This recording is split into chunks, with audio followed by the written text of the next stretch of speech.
But yeah, so I really understand. I really don't understand. Should I say?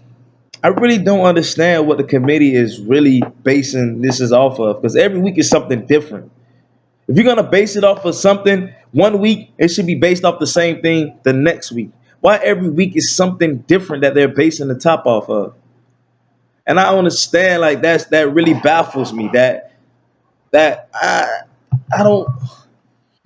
If everybody in the world sees that, how don't you? How don't the people that's doing the job does not see that? They're getting paid to do this. But the whole world is not getting paid to do this, and seeing that every week is not consistent on what you're telling us that the top team should be. It's not consistent. Y'all say Georgia was number one because they went on the road and beat Notre Dame by 1 point. But then say, oh, Miami hasn't played anybody on the road. They just blew out the team that lost to Georgia by 1 point, by 33. So you're telling me a home win by 33 is not better than a road win by 1? You guys is really like, be serious. Be serious. Be serious, because you can't tell me if a number 3 team goes to somebody else's house and loses by 33 points. It's not a worse loss than somebody than them staying home and losing to a ranked team by 1. How? That doesn't make sense. And y'all guys put us at 10. Say we haven't played nobody. Oh, Virginia Tech is going to beat us. Virginia Tech is going to swipe us off. We're going to come down to earth. Virginia Tech, number 2 defense overall. Wow, who was the number 2 defense that night? Somebody. Who was the number 2 defense that night? You couldn't tell, right? You couldn't tell. Oh, Notre Dame, they're too big. They're too physical for Miami. I love that running back from Notre Dame, though. I really do. Josh Adams, hey. If he wasn't playing against us, I would love to see him get off. But he was playing against us. Averaging how much their offense was averaging? 325 a game? 325 a game? How much they have? 109. That's 200 and what? 14 yards less than average. 214 yards less than average. Oh, they can't get turnovers against Notre Dame. Notre Dame barely turns the ball over. How many turnovers did we get? 4. 4 turnovers in 4 straight weeks. And you know what they're saying this week? There's no way we could get 4 turnovers each game. But we have been doing it. So until we stop doing it, why aren't you believing? Until they show you they're not going to get 4 turnovers a game, how can you say they're not? Against Notre Dame, how many 2 interceptions the whole year? He threw 2 picks. The other guy got in. The backup quarterback got in, threw a clean pick, 6. And then we got this young freshman, Jonathan Garvin. Hey, since I watched your interview when you first enrolled as an early enrollee, I said, boy, it's just something about you.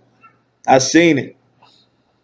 But hey, like I said, it's a Canes thing, but I just want it to be a common sense thing, because it's everything Miami and then it's sports.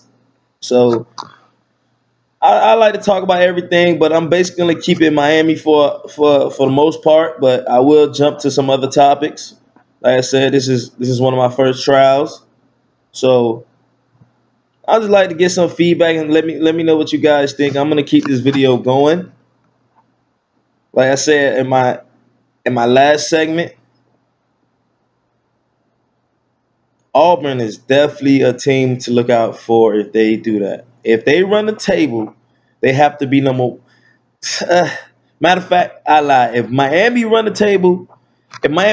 run the table and Auburn runs the table, they have to be number 1. They have to be number 1. Have to be. But if Miami runs the table, and Auburn runs the table, they have to be number two. That's it. That's how I feel about that. But I really like what Gus Malzahn is doing over there. That's it. It's crazy how you could be fired one week and you might get a raise the next. So let me just say this too. This been irking me. I know what I'm saying. This been Amon Richard has 0 catches against Notre Dame. Listen, Canes fans,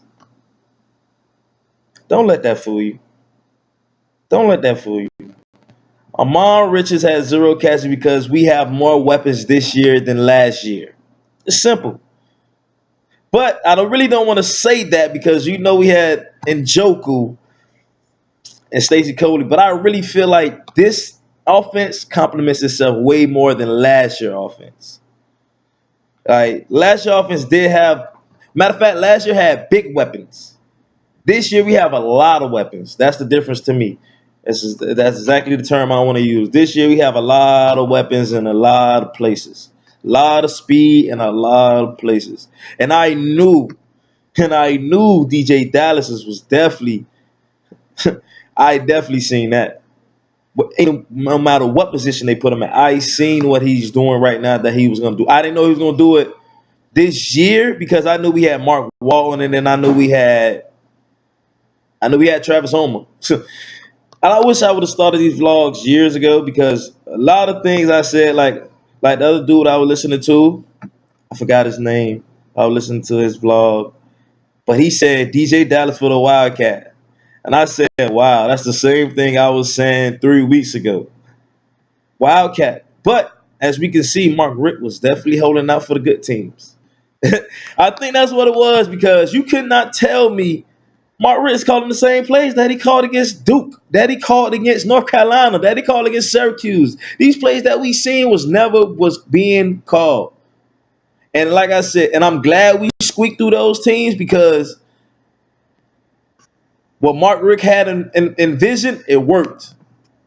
Don't use all your plays against the teams that you don't need to use all your plays against. Was genius.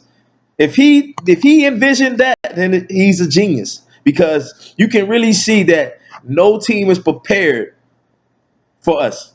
The last 2 weeks, no team they wasn't prepared. They think we was gonna do something else when we did something else. It was not prepared at all. So shout outs to Coach Rick. I know Alonzo. You know what I'm saying? Shout out to Alonzo.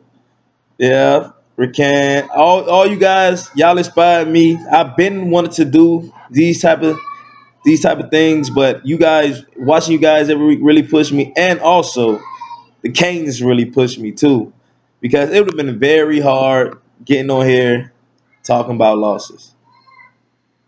Honestly, people can say whatever they want to say. Oh, you're just jumping on the wagon. Hey, I've been wearing UM clothes since I was out the womb. My first words was football. So you can't tell me everything I do is in sports is based on what Miami does and how Miami plays. So if you guys know me, you know, and they'll tell you. But the guys who don't, you'll find out real soon. For the people that'll stick up for me in my comments, that'll let you know it's been all about the U's. I've been all about Miami, everything. So like I said, this college committee is really I don't understand. I really don't understand at all. I really don't understand. I don't want to get into all the Notre Dame fans because all that is straight trash talk. Whatever they want to say, even if they're racist, whatever, it's trash talk. Anyway, we got to get on the field. We got on the field. We handle business. Simple. We handle business. So all you Notre Dame fans, thanks for the W. Thank you. It was a treat inviting you guys to our home to our party. Hope you guys enjoyed it. You guys really enjoyed it. And shout out to the fans who really showed up. I know everybody's talking about are the fans gonna show up this Saturday. Hey, just do it. Don't worry about what they're talking about. Just show up. We all know if Miami's winning, it's selling out. We all know this, man. Don't don't do that. Don't do that. If Miami is winning, we're there. If they're losing, yeah, we might not come to the stadium. Okay, it's like you say, it's a big event city. Yeah, we might not come to the stadium, but best believe we're at home watching it. We're stationed wherever we're at watching the Hurricane game. Before this year, yeah, we might not go to the games, all the games. Hey, who does? Unless you're winning. Because you can tell me before Nick Saban got there, well, Alabama fans, they were selling out every game. So just stop it with if your team is not winning, the fans is not gonna sell out. It's simple. I know it's hard enough to hard pill to swallow, but hey, you have to win. Like I said, we at home supporting. We watch the games at home. That's not supporting. So hey, it's gonna be a hell of a ride for the last month of the season. Canes fans, just enjoy it because it only gets better. Like I keep saying, last year and this year is gonna be the worst Mark Rick teams you'll see. Hey, not this year. I meant to say last year will be the worst Mark Rick team you'll see. And that team was pretty decent last year. Really was decent. They developed a lot of players last year that wouldn't have developed how they developed. So, like I say, last year is going to be the last year Mark Rick loses 4 games in the season.